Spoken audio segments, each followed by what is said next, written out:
Dios les bendiga, mis hermanos. De nuevo, estamos contentos de saludarles y de llevarles la palabra, preparando el platillo para usted, para su alma, para su espíritu y lógico también para su cuerpo, porque en Cristo, el Cristo llevó en su cuerpo todas nuestras dolencias.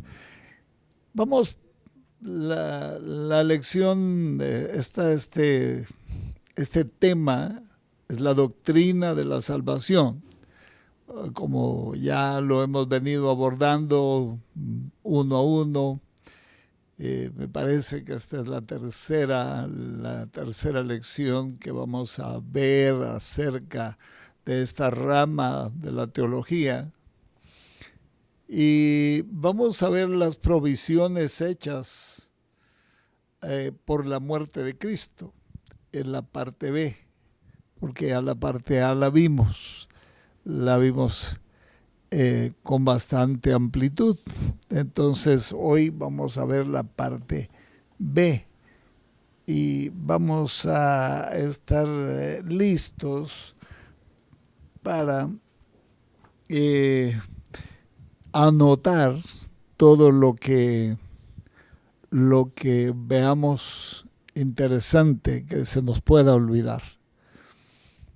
Necesitamos estar al tanto, necesitamos escribir. Alguien dijo que si uno oye, toma el 25%, si uno oye y mira, el 50% me parece, y si uno oye, mira y escribe, el 100%. Así que eso es importante y también de alguna manera no deja uno de escribir. Ahora con tanta tecnología casi no escribe uno a mano. Ya cuando viene uno a escribir ya no puede o le tiemblan las manos. Muy bien, vamos adelante con nuestro tema. En el tema anterior empezamos a revisar las provisiones hechas por Dios para nuestra salvación. Hemos iniciado a ver la muerte de Cristo, y qué fue lo que pasó ahí. ¿Qué fue lo que pasó? Estudiamos varios significados de la muerte de Cristo. Dijimos que había sido una muerte vicaria, dijimos que era una muerte expiatoria y dijimos que era una muerte de reconciliación también. 3 grandes ejes que abarcaron la muerte de Cristo, muerte y resurrección de Cristo. Entonces, continuando con este apasionante tema, vamos a ver ahora el rescate y la redención. Rescate y la redención. Vamos a ver que la muerte de Cristo en la cruz del Calvario está vista en la Escritura como el precio que Jesús pagó por la liberación del pecador. Así está vista en la Biblia, así se ve un precio.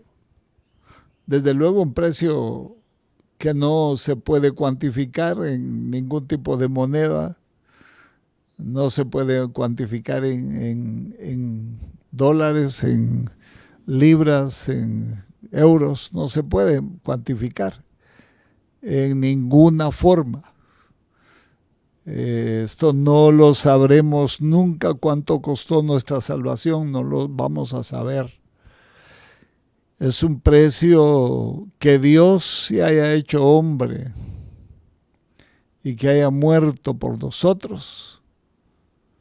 ¿Cómo le ponemos precio a esto? Mateo 20:28 dice, como el Hijo del Hombre no vino para ser servido, sino para servir y para dar su vida en rescate de muchos. Mire, ¿para qué vino? Para servir, no para ser servido. Y para nosotros los líderes, pues también llegamos aquí, para esta hora y ya hemos llegado, para esta hora hemos venido para servir, no para ser servidos.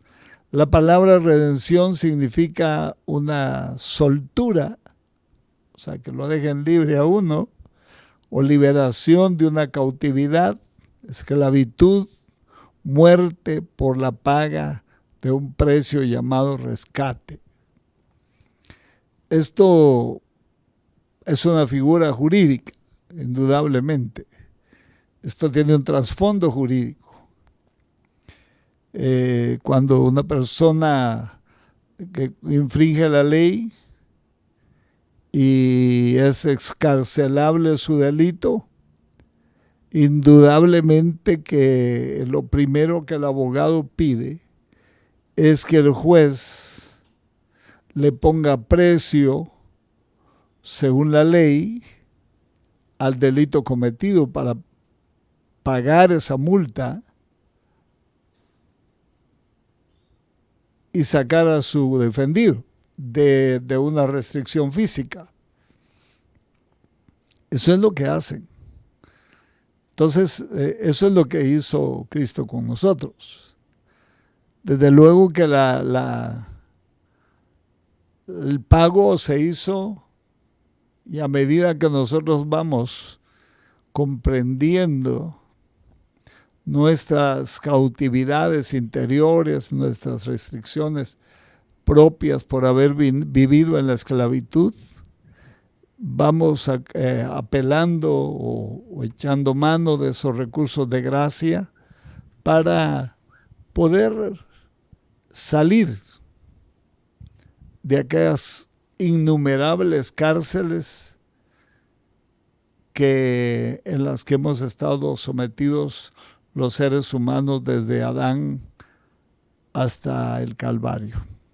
De ahí que la palabra tenga doble significado, significa la paga de un precio. La paga de un precio, al igual que la liberación de un cautivo. La paga es primero y luego viene la liberación. Nunca van a liberar al cautivo si antes no paga. Eso es un hecho. Entonces usted ve que eso fue lo que hizo Cristo en la cruz del Calvario. Primero pagó y después se dedicó a enseñarles a sus discípulos cómo salvar y liberar a los cautivos, porque justo eso fue lo que dijo él cuando se presentó en la sinagoga. Dijo que él había venido para liberar a los cautivos, para darle libertad a los presos, para sanar a los enfermos y para proclamar el año agradable del Señor. Entonces, la muerte, en una primera instancia, pagó el precio. Los beneficios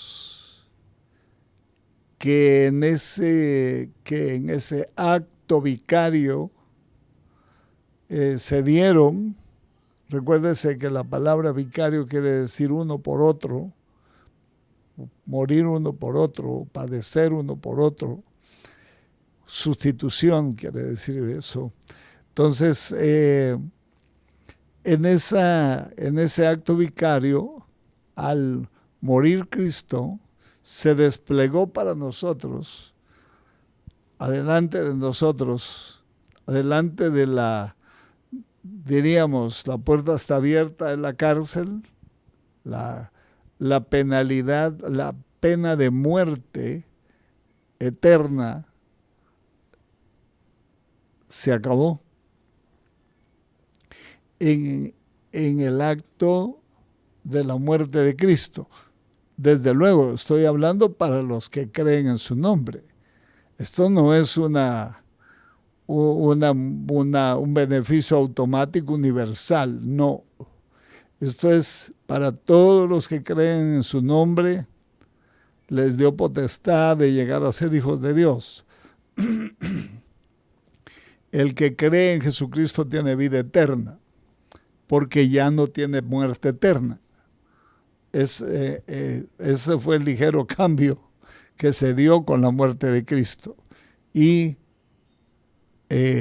la aceptación del libre, el recién libertado de esta penalidad eterna. Luego, indudablemente, como esclavos que fuimos en el mundo y bajo esta naturaleza de pecado, indudablemente nos encerramos nosotros mismos en nuestras propias cárceles y encerramos a otros en los calabozos de nuestro corazón. Entonces, por eso tenemos que ir buscando la palabra, buscando las llaves en el manojo de llaves, porque a veces parecemos presos carceleros, como estaba José allá en Egipto. Era preso, pero él tenía las llaves de las celdas. Cuando tenía que sacar a un preso para alguna diligencia, tenía que buscar la llave de esa celda y sacarlo, ¿verdad? Entonces nosotros tenemos a muchos presos adentro, la gente que no queremos, la gente que nos ha hecho algo antes o después de ser cristianos incluso, la metemos en cárceles de más adentro. Hay que tener mucho cuidado con eso, que Dios nos ayude. Según el Nuevo Testamento tenemos redención de las siguientes cosas. Eso es lo que el Nuevo Testamento dice.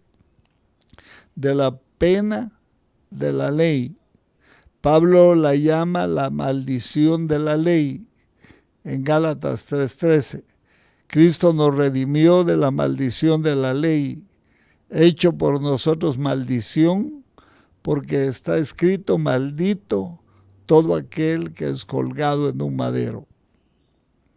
No te nos libró de esa pena. Es que estábamos, hermano, el ser humano quedó para nunca salir de ahí. Si Cristo no hubiera venido a la tierra, si Dios no se hubiera hecho hombre para salvarnos, sacarnos de esas prisiones, jamás hubiéramos podido hacer algo para salir de ahí. Nunca. Entonces, de la misma manera, así también vosotros, hermanos, habéis muerto a la ley mediante el cuerpo de Cristo. Romanos 7:4. Ahora estamos bajo la gracia, porque esto fue un regalo. Dios no tenía que venir a salvarnos. Éramos sus enemigos en otro tiempo, en nuestros delitos y pecados. No teníamos esperanza alguna, lejos del pueblo de los pactos. No nos alcanzaba ninguna esperanza. Pero por gracia sois salvos por la fe, y esto no de vosotros, sino que es un don de Dios. Así que a Dios le plugo salvarnos por la locura del Evangelio. Porque el pecado no se enseñoreará de vosotros, pues no estáis bajo la ley, sino bajo la gracia.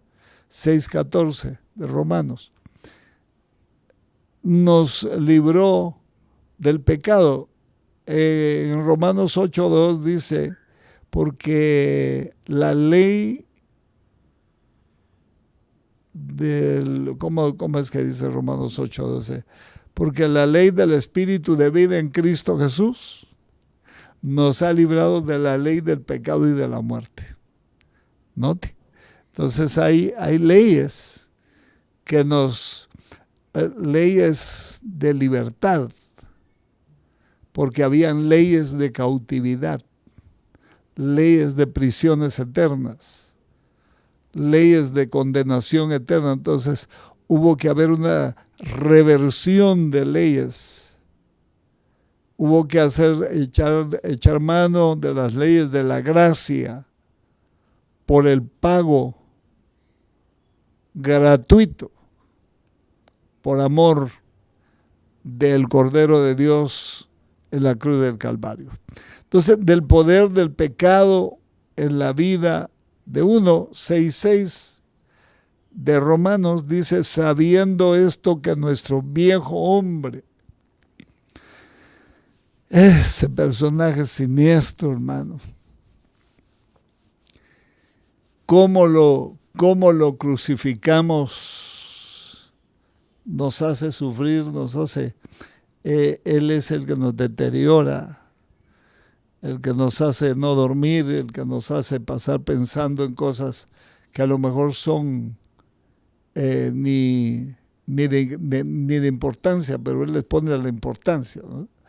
Entonces, sabiendo esto, que nuestro viejo hombre fue crucificado juntamente con Él, para que el cuerpo de pecado sea destruido, a fin de que no sirvamos más al pecado. Romanos 6:2 dice, porque los que hemos muerto al pecado, ¿cómo viviremos aún en él? ¿Cómo? No vamos a poder vivir en él, porque ya morimos, es decir, nos sentimos incómodos, nos sentimos mal, nos sentimos tristes, nos sentimos cargados. Pecar, diríamos, el pecado es atractivo, es una pasión que incendia la naturaleza caída, pero después que es una llamarada de tuzas, es una llamarada de instantánea que luego se hace ceniza y luego quedan las consecuencias. Y las consecuencias son lamentables y a veces mortales. Entonces nos libró de todo eso, pero nos libró también de Satanás. Satanás debería estar huyendo de nosotros.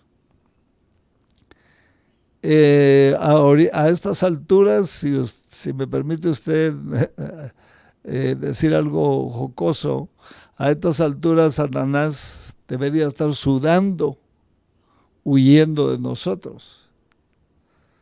Debería ir con la lengua de fuera, corriendo adelante de nosotros y nosotros atrás, persiguiéndolo. Porque así dice la Biblia.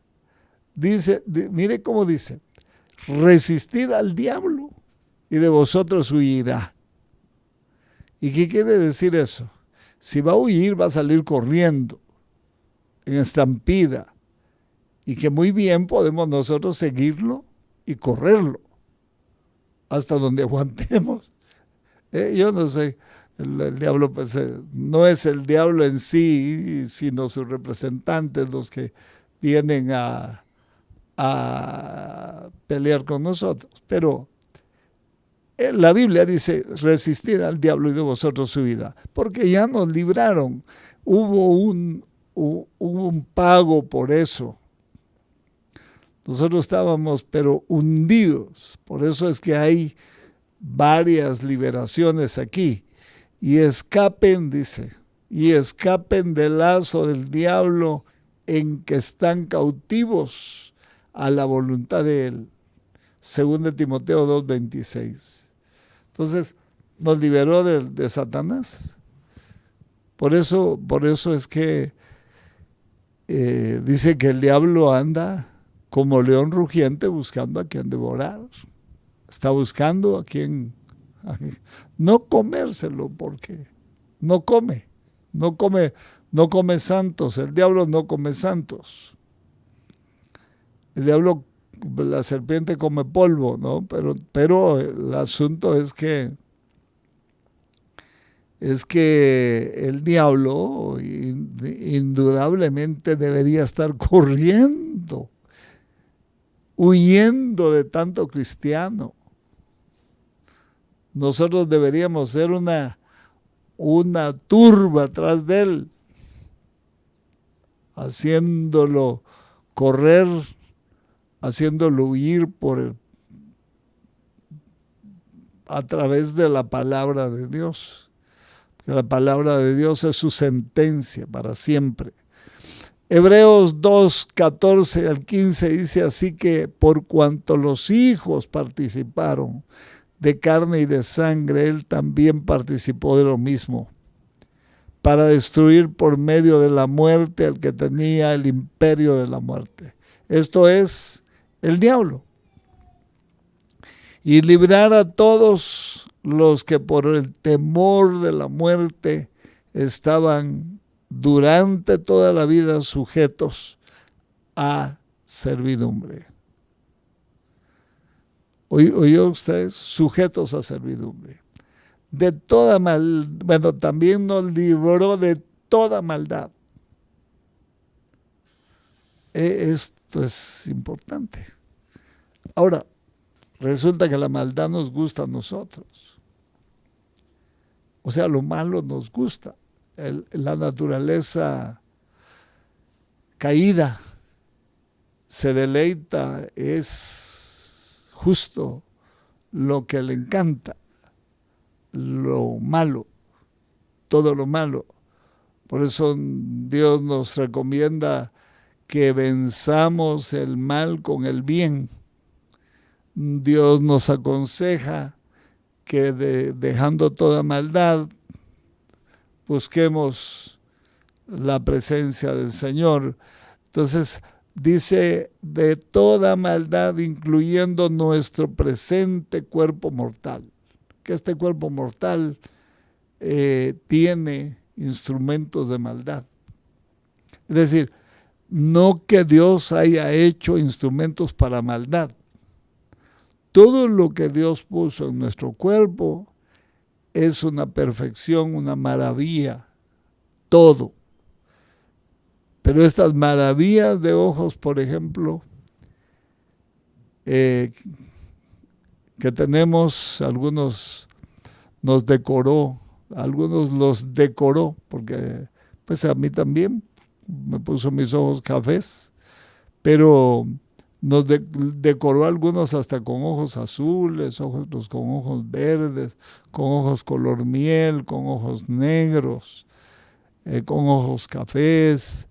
Nos decoró el rostro, porque hizo una cosa maravillosa, una cosa, lo que Dios hizo en nosotros es algo fuera de poderlo cuantificar, pero precisamente el cuerpo de pecado que está dentro de nosotros, esa cosa que no sé qué forma tenga, que entró en nosotros cuando Adán pecó, entró en la cabeza y luego pasó a Eva y luego a toda la humanidad.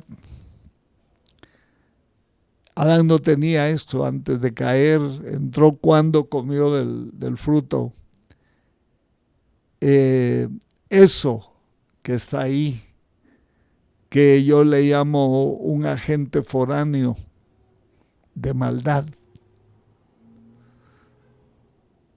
que ocurrió también cuando el postrer Adán, Cristo, entró en nosotros, entró en un agente foráneo de nuestro cuerpo, foráneo de nosotros, pero es el agente es Dios mismo el agente que entró en nosotros a desbaratar lo construido por el agente foráneo y a eliminarlo hasta crucificarlo, hasta aconsejarnos, hasta llevar a asesorarnos, instruirnos, convencernos,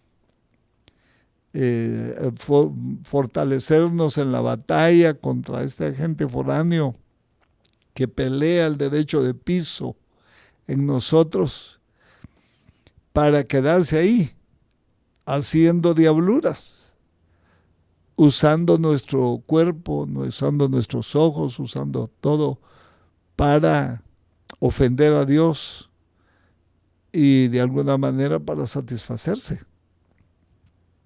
Entonces venció toda maldad. incluyendo nuestro presente cuerpo mortal.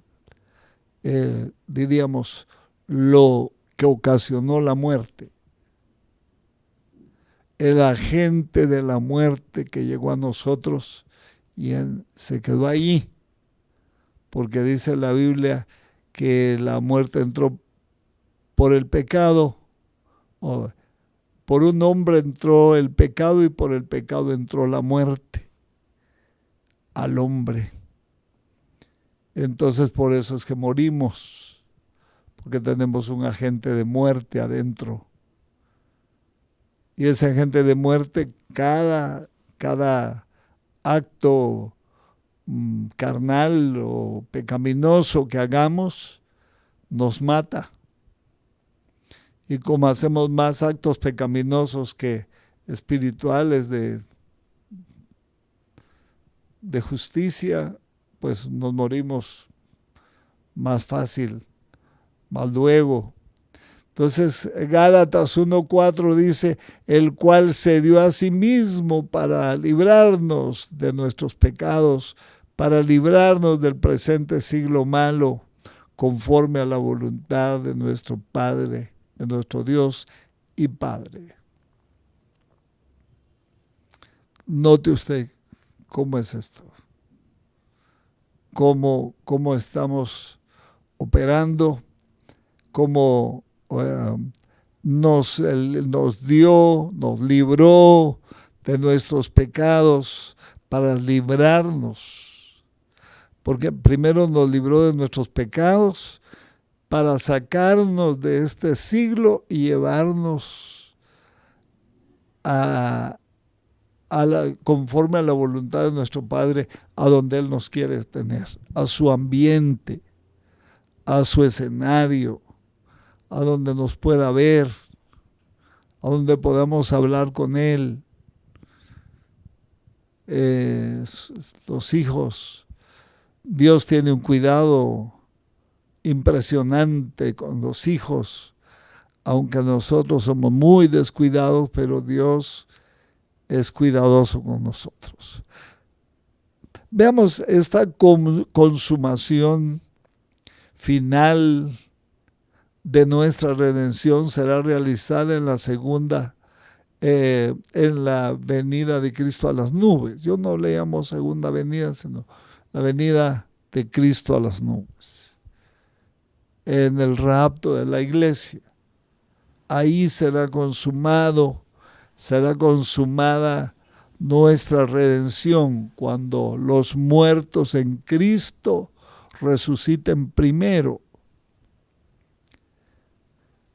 Millones de santos están en la presencia de Dios, la parte eterna está en la presencia de Dios, está en lugares de deleites, en lugares delicados, de delicados pastos, pero los cuerpos de esos santos están en el polvo de la tierra, ahí están. Pero hay un pacto, hay unas arras.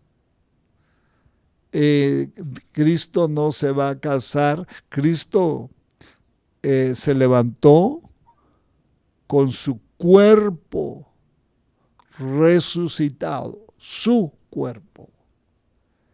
Entonces no se casaría con una novia sin su cuerpo resucitado. Tiene que resucitar porque el mismo Espíritu, dice la Biblia, que resucitó a Cristo de entre los muertos, nos resucitará a nosotros también. Por eso, aunque ir a solamente pensar en que un día nos van a meter en una caja, sobre todo si padecemos de claustrofobia, ya vamos qué horroroso pensar en eso, ¿no? Pero lo que queda es solo el envase del tesoro, ¿Se acuerda que tenemos este tesoro en vasos de barro? El tesoro se va y el barro se queda por un tiempo más. Ignoramos por qué lo dejó por un tiempo más.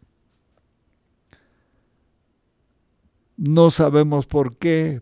Pues, seguramente es indudable porque lo dejó mientras se consolida la totalidad de la esposa del Cordero. Mientras se termina, mientras llega el último que va a ser parte de la esposa del Cordero. Entonces los muertos en Cristo, cuando Él aparezca en las nubes, donde nadie lo va a ver, solo van a oír su voz, desde luego nosotros sí, los que nos levantemos, pero la demás gente que no le conoce no lo va a ver, ni va a oír su voz. Y por supuesto los creyentes, los supervivientes, debemos, de veras, hermano, deberíamos orar todas las noches por nuestros oídos, para que no estén profanados por lo que oímos todos los días. A veces hablamos lo que oímos, porque oímos muchas cosas. Es una revuelta espantosa. La humanidad, los tejidos sociales están destruidos, dañados sin reversión. Esto no está en especie de extinción, está en extinción. Esta no es una especie en peligro, está en extinción, porque no es impresionante, doloroso oír cuánta gente prefiere estar muerto que vivo. Es porque ya no cabe en esta civilización, no se siente cómodo, no se siente bien. La angustia, el dolor, la ansiedad, la depresión y cuántas perturbaciones mentales, y además de esos espíritus de muerte y saber qué más, lo llevan a la convicción que es mejor salir de esta tierra, aunque sea violentamente, aunque sea un acto personal. Desde luego es penado por la Biblia, dice: el que destruyera este templo, Dios destruirá el tal. No es eso, eso no es aconsejable en ninguna manera. Por eso es que la eutanasia no es aconsejable, puesto que la decisión la toma el paciente. A veces el paciente podría no estar en el uso total de sus facultades mentales, o podría estar y prefiere un suicidio, y el suicidio pues tiene una penalidad adicional. Un creyente pues muy raramente podría haber a alguien que quisiera atentar contra su propia vida. Muy raramente, rarísimamente, y probablemente porque no son nacidos de nuevo. Pero hay muchísima gente que deciden salir de esta tierra porque es un lugar ya, no por el escenario que ya lo destruimos, sino por los tejidos. Están confundidos, están confrontados, están enfermos de gravedad, y ahora que empiezan a venir, no empiezan, ya hace tiempo que comenzaron a llegar las pestes de las que habla la Biblia, los terremotos, y cuántas cosas que anuncian a gritos la venida del Señor. Entonces es cuando se va a completar la redención, cuando el Señor venga en las nubes. Entonces hasta la venida de nuestro Señor Jesucristo, porque el Señor mismo, con voz de arcángel, con trompeta de Dios, descenderá del cielo, y los muertos en Cristo resucitarán primero. Luego nosotros los que vivimos, los supervivientes, seremos transformados en un abrir y cerrar de ojos a la final trompeta, y seremos arrebatados juntamente con ellos a las nubes, y allí nos encontraremos con el Señor, ahí estaremos con el Señor para siempre, y estaremos con Él para siempre. Cuando estas cosas comiencen a suceder, erguíos y levantad vuestra cabeza, porque vuestra redención está cerca. Nuestra redención está cerca, según Lucas 21:28. Nunca ha estado tan cerca nuestra redención como hoy. Sin embargo, es prudente, es sabio, es apropiado para toda mente que piense bien. Uno, vivir como si el Señor viniera hoy, pidiendo perdón, no que no fallemos. Dios viene sino por una iglesia sin mancha, ni arruga, ni cosa semejante. Pero como usted nota, la ropa se arruga cuando uno se sienta, cuando se levanta, cuando uno se mueve, cuando se la quita, cuando se la pone. Entonces no es de lámina, no es de acero la ropa. Entonces seguramente va a tener manchitas, va a tener arrugas, es una vestidura de luz. Y eso es precisamente lo que nos están aconsejando, que todos los días le demos una limpieza a esa ropa con la sangre poderosa de Jesucristo. No nos están diciendo, mire, no ensucie la ropa, no se ensucie los zapatos, límpiese las uñas, como nos hacían antes en la escuela, nos ponían a enseñar las uñas.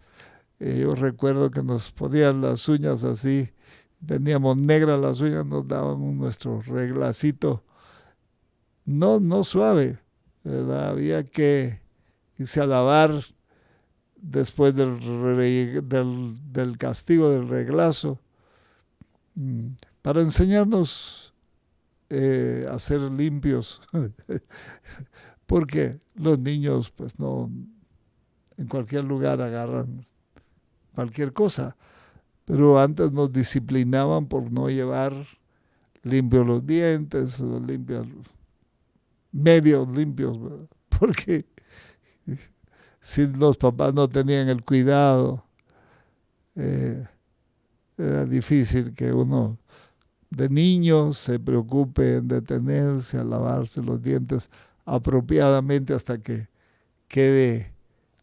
uno quede satisfecho de que están limpios. Entonces, para resumir, estos beneficios son tan impresionantes beneficios, grandes beneficios. Los beneficios de la muerte de Cristo, cuando hablamos de ella como vicaria, como sustitutiva, Él nos sustituyó para los que creen en su nombre. Es decir, esa era la razón por la cual el que pecaba en Israel tenía que llevar su cordero,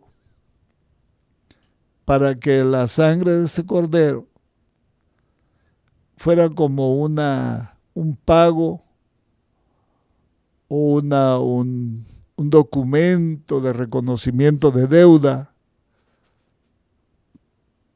hasta los tiempos, hasta el cumplimiento de los tiempos en ese entorno histórico era escatológico.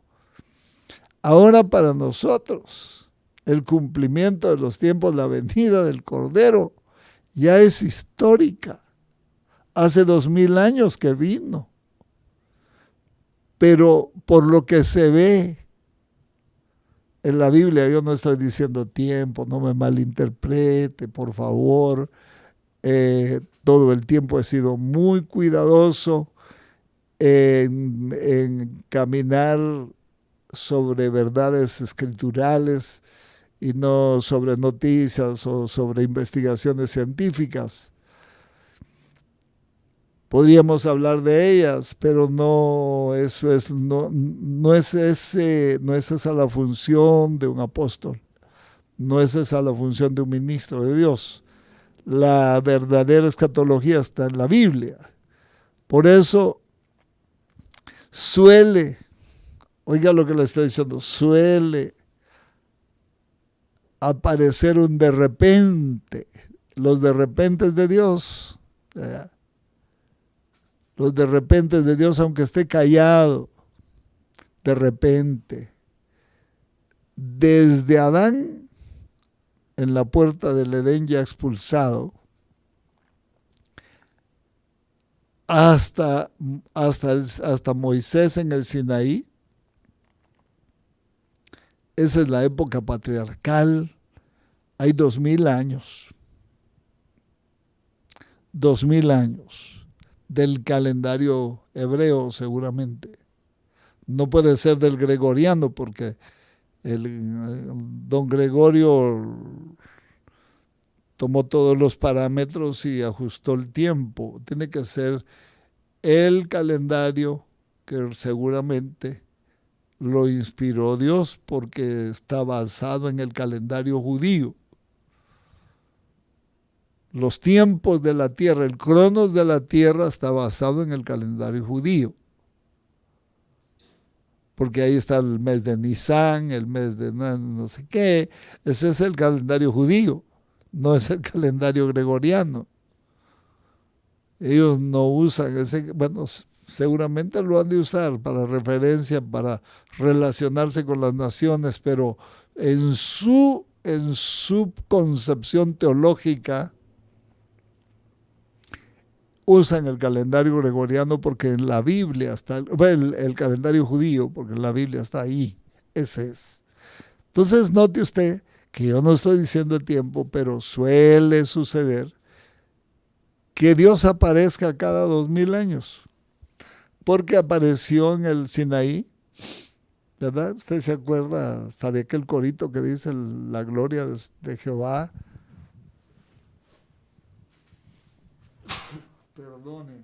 Perdone, pero esto no le pide perdón, no le pide permiso a uno. La gloria de Jehová cayó en el Sinaí. Eso era 2000 años después de que salió, después de la salida de Adán del huerto. Ahí pasó el tiempo de Enoc, el tiempo del hombre que tardó más tiempo de Matusalén, del tiempo del diluvio, del tiempo de la confusión de lenguas de Babel, el tiempo en que del nacimiento de Abraham, el crecimiento de su familia, Isaac, y después los hijos de Isaac, Jacob y Esaú, luego los hijos de Jacob, completados por los 2 hijos de José, que había sido vendido a Egipto, y por último se cumple la escritura que dice: de Egipto saqué a mi hijo. Pero está diciéndolo en 2 sentidos, tal vez en 3, pero en 2, digamos. 1, sacó a Israel, que lo consideraba su hijo, a toda la nación. lo sacó de ahí y lo llevó al Sinaí. Y la proclamación de la ley en el Sinaí fue como el cumplimiento de los 2000 años. De ahí para atrás. Ay. Luego de Moisés del Sinaí hasta el Calvario, hay otros 2000 años. Volvió a aparecer. Solo que ahora vino en forma de hombre. No, tomó. Me proveíste cuerpo, tomó cuerpo de hombre. Y les jugó la vuelta en una misión suicida, diría yo, no más encubierta, tal vez sería la palabra, la misión más encubierta de la historia de la humanidad. Resulta que apareció donde dijo que iba a aparecer, donde decían los profetas desde el Sinaí que empezaron a escribir, a dejar ya escribir la ley, los profetas y los salmos. Todo el Tanaj decía dónde y cómo y dónde iban a nacer. No decía el apellido de la familia, no decía la dirección exacta, o decía, fue pero tan focalizada la visión de Dios que dijo, tú, Belén Efrata, de ti me saldrá el que será Señor sobre las naciones. Un guiador. Fíjese, Belén, mire, en Belén no se podía perder nadie. Es como si alguien se perdiera, se pierde uno más fácil en los planes de renderos, pues. Se pierde uno más fácil en cualquier pequeña aldea de aquí, pues se pierde uno más fácil. Era una aldea chiquita, todas las familias se conocían. Hoy es enorme porque el que nació ahí le dio una plusvalía asombrosa, todo eso, esas pedacitos de terreno polvoso no han de haber valido nada en ese tiempo, antes de, pero después de, ahí no puede uno ni llevarse una piedra, creo yo, a nada. Todo es comercio, todo es carísimo, todo es souvenirs, y todo es tradición, todo es historia. Dicen, Israel no se vende, el terreno de Israel no se vende por kilómetro cuadrado, por vara o por metro cuadrado, sino por metro cúbico, porque la historia está enterrada. Entonces, el valor de la tierra está enterrado. La historia tiene un valor incalculable. Ese país vale, no tiene precio. Saber cuánto valdrá vivir en una casa de esas ahí, ha de ser muy caro. Entonces, note usted, focalizó la venida y apareció donde nunca se imaginaron ni el rey, ni el rey que estaba ahí, sabía o se imaginó de quién iban a ser. Solo sabían que era de la tribu de Judá, esas eran las señas. Iban a ser de la tribu de Judá, de la familia de David, de Isaí, de David. Pero esa familia era tan grande. Entonces por eso le digo que todos eran parientes. Todos se conocían en Belén. Y nació en la casa de un carpintero. Un carpintero en realidad era un oficio modesto. Era un oficio básico. Los judíos por mucho tiempo siempre enseñaron a sus hijos, no sé si lo harán todavía, yo creo que todavía, enseñaron a sus hijos a tener un oficio básico, aparte de una profesión, aparte de un oficio mucho más calificado y mucho más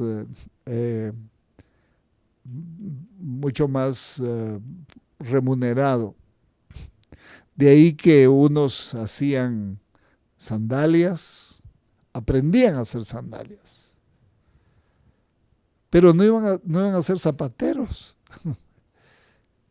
El apóstol Pablo aprendió a hacer casas de campaña, casas para vivir, carpitas, porque así vivían, carpas.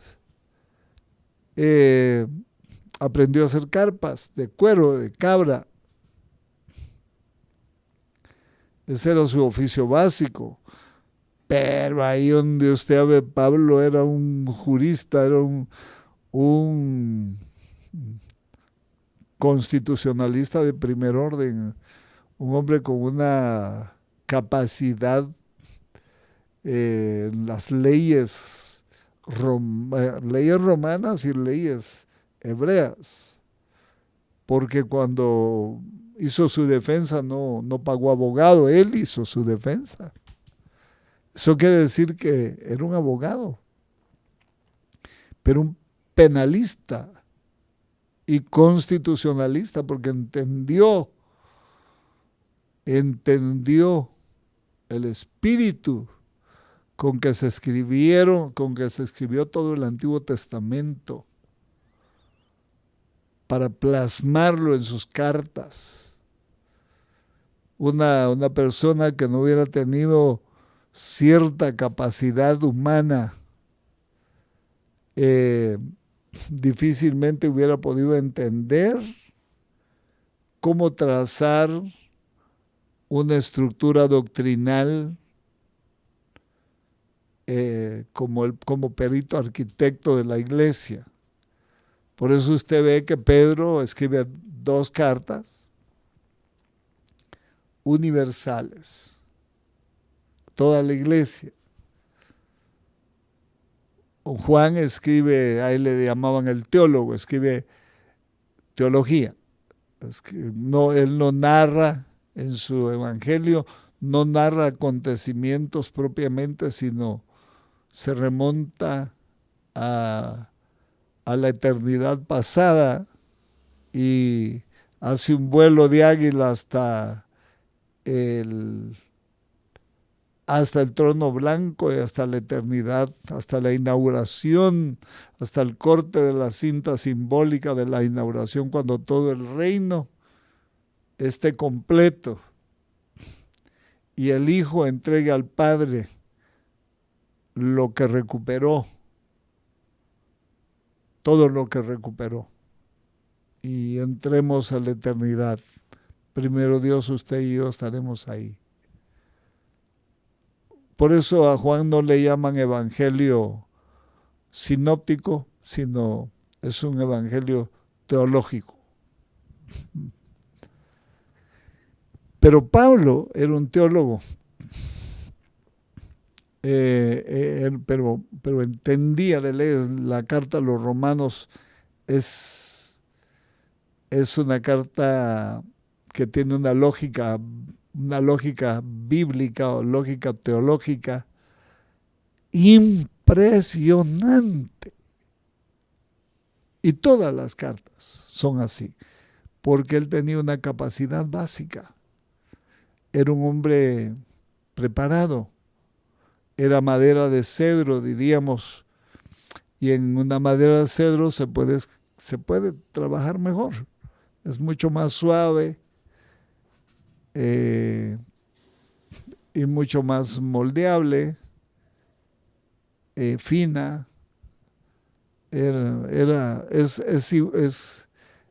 No es igual sonar un cacho de cordero que sonar una trompeta con acordes. La trompeta suena de otra manera. Cada uno tiene su oficio y oficios primordiales, pero los judíos pensaban así. Todos tenían un oficio básico.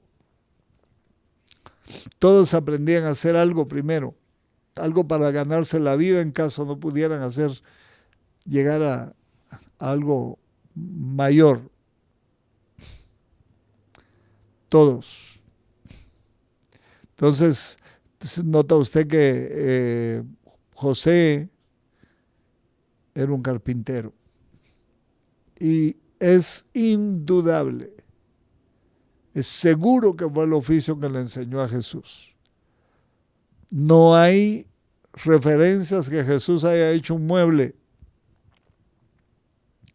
y que está el mueble ahí, porque ya estuvieran arrodillados, ya llegara la fila hasta saber a dónde,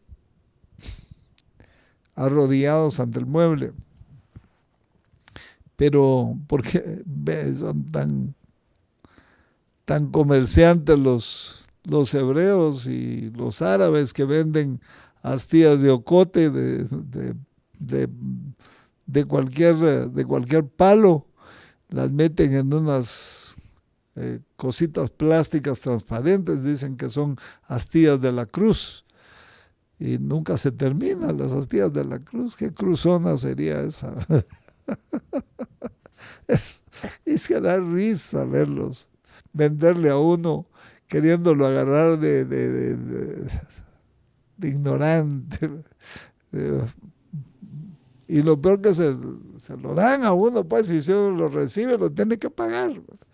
No hay que recibir nada. Entonces, cuando hablamos de ella, de la expiación, como expiación, nos referimos a la cobertura.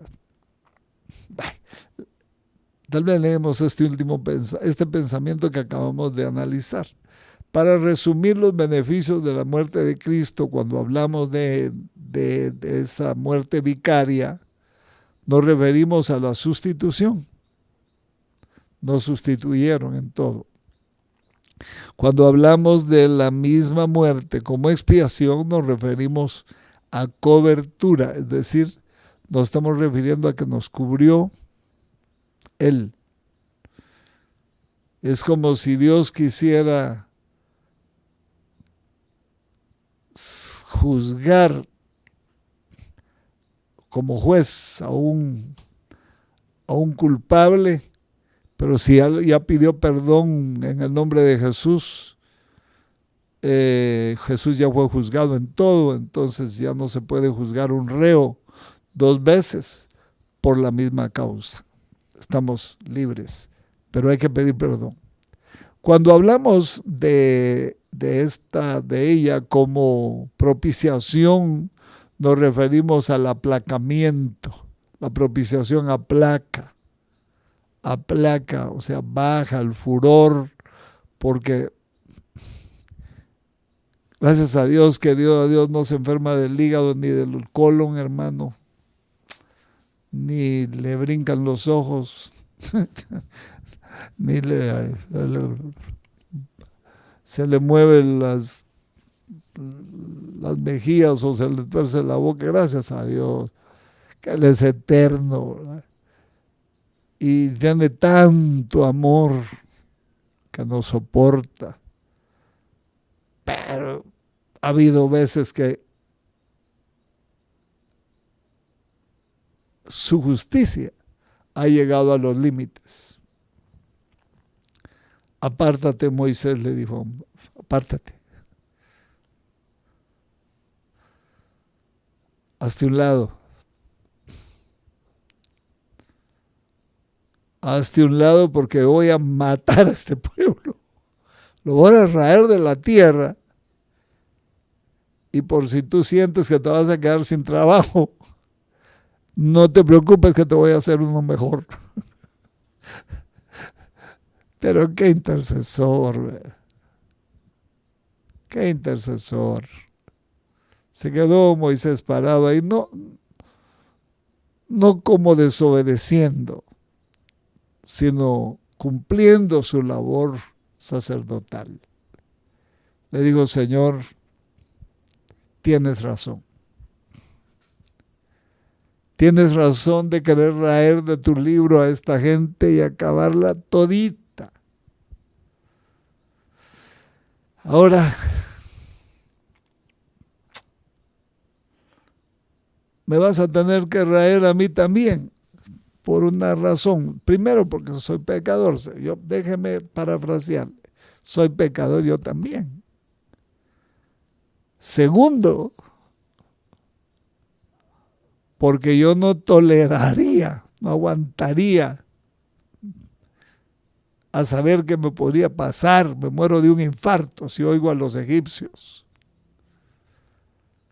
reírse de ti, burlarse de ti, que sacaste a tu pueblo de Egipto y no lo pudiste llevar a donde lo llevabas, a la tierra de Canaán. No soportaría eso, Señor. Mejor, si vas a raer a tu pueblo, ráeme a mí también.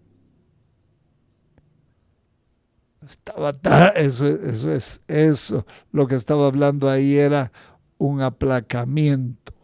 Estaba aplacando la ira. Entonces dijo Dios, bueno, mira, no lo voy a matar, pues, porque no te quiero matar a ti. Contigo no tengo problema.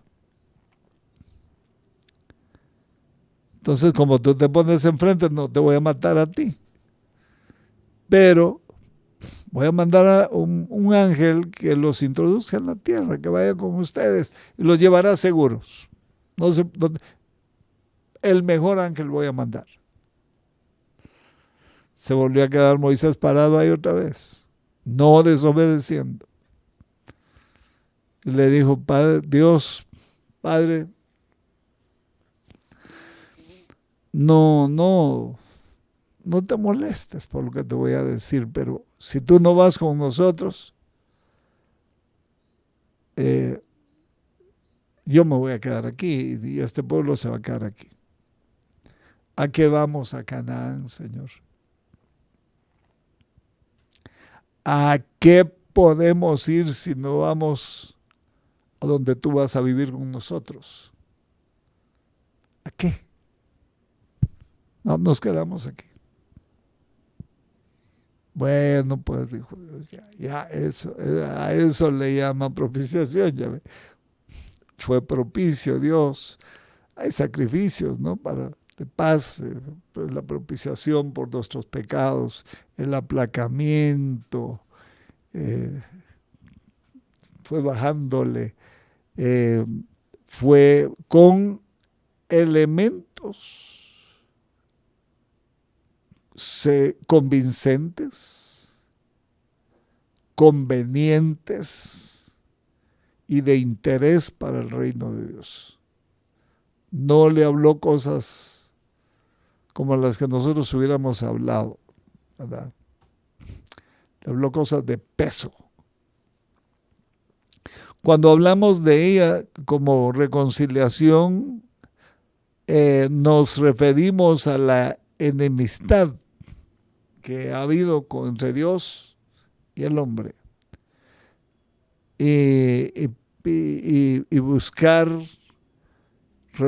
os ruego, dijo el apóstol Pablo, os ruego, reconciliaos con Dios. Reconcíliense con Dios. Eso es pedir perdón, eso es empezar a caminar en orden, no a caminar de lleno en orden, porque eso no se puede hacer. Hay que ir eliminando todas las cosas que están desordenadas, las cosas malas, como he dicho siempre, complementando lo que falta, eliminando los excesos y complementando lo que falta, hasta tener conciencia de caminar rectamente. Entonces, finalmente, cuando hablamos de ella, del mismo aplacamiento como rescate, nos referimos a la redención.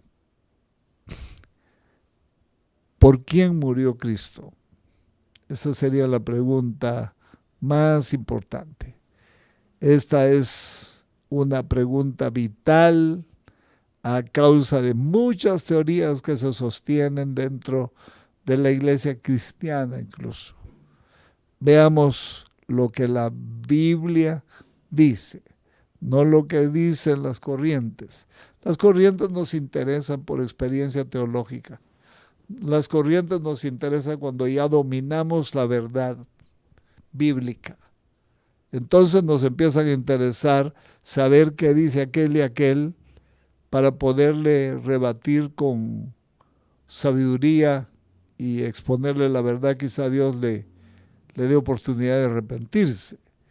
Pero si no sabemos la verdad, ¿para qué vamos a aprender el error? Entonces, dominemos primero una cosa. Entendamos la verdad. Veamos lo que la Biblia dice. Ahí no hay donde perderse. Por la iglesia murió. Ese fue el primer objetivo. Murió por la iglesia. Por mujer se hizo pastor. Descendió por mujer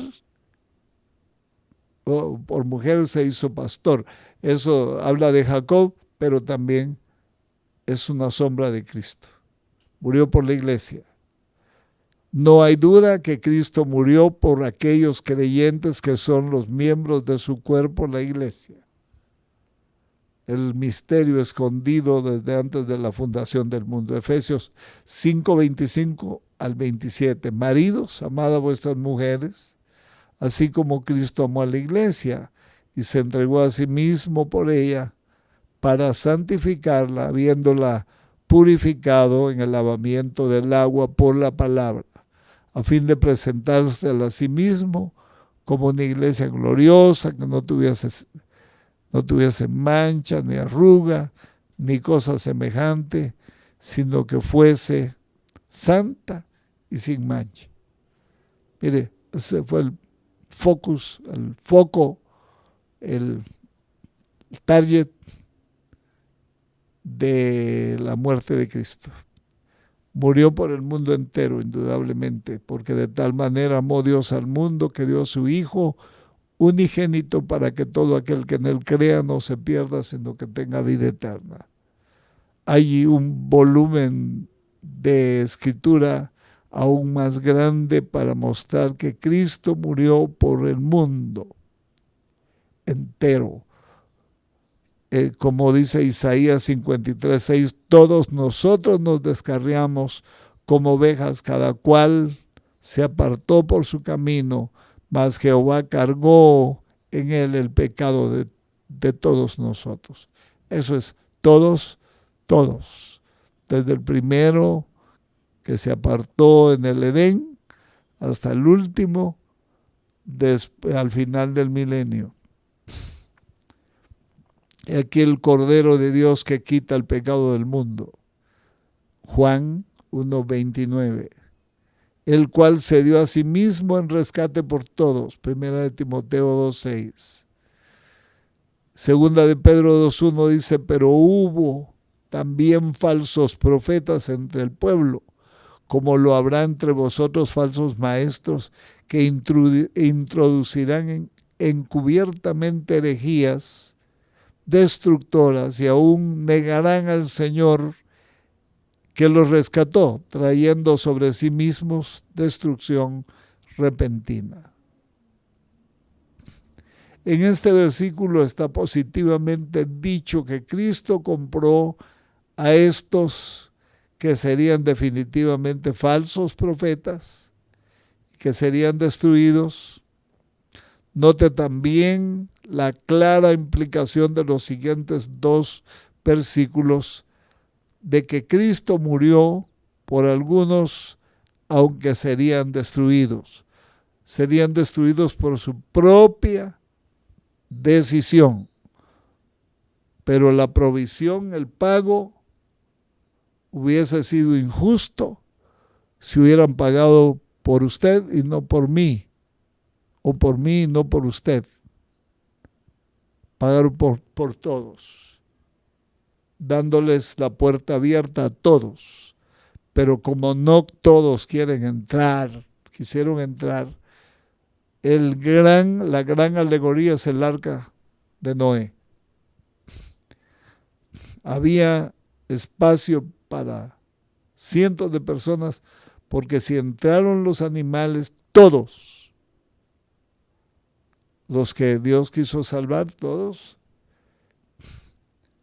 hubiesen entrado todos, aunque fuera una pareja de cada familia, todos, pero solo entraron 8 personas.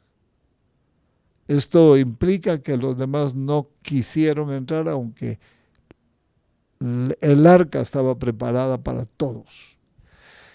Pero si por causa de la comida tu hermano es contristado, ya no andas conforme al amor. No hagas que la comida tuya se pierda, que por la comida tuya se pierda aquel por quien murió Cristo. Van a haber personas tan débiles que se van a perder porque van a ver que usted tomó una libertad que él no tiene y se va a entrar en una crisis espantosa de conciencia y se va a ir porque va a pensar que usted pecó y que nadie le dijo nada, y que entonces quiere decir que o se va a poner a hacer en cantidades industriales lo que usted hizo en pequeño. Entonces por eso es que hay que tener cuidado con nuestros actos. Y por el conocimiento tuyo se perderá el hermano débil por quien murió Cristo. Ni un solo hombre, mujer, ni niño está excluido de las bendiciones ofrecidas en la expiación. Accede a ella, dice Hebreos, pero vemos aquel que fue hecho un poco menor que los ángeles, Jesús, coronado de gloria y de honra a causa del padecimiento de la muerte, para que por la gracia de Dios gustase la muerte por todos. El valor de la muerte de Cristo es tan maravillosa y completa, no es aplicado al no regenerado hasta que crea. Tiene que creer, debe haber una aplicación personal por fe de la sangre preciosa que fue vertida por nosotros en el Calvario.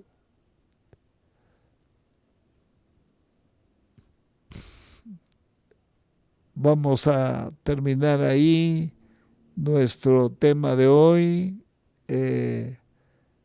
Es un tema interesante, hay muchas cosas que platicar al respecto. Pasaríamos mucho tiempo aquí, pero no lo vamos a hacer, vamos a dejarlo ahí.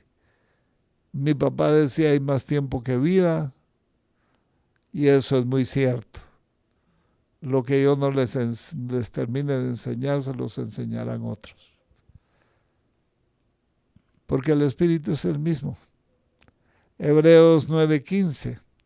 Así que por eso es mediador de un nuevo pacto, para que interviniendo muerte para la remisión de las transgresiones que había bajo el primer pacto, los llamados reciban la promesa de la herencia eterna.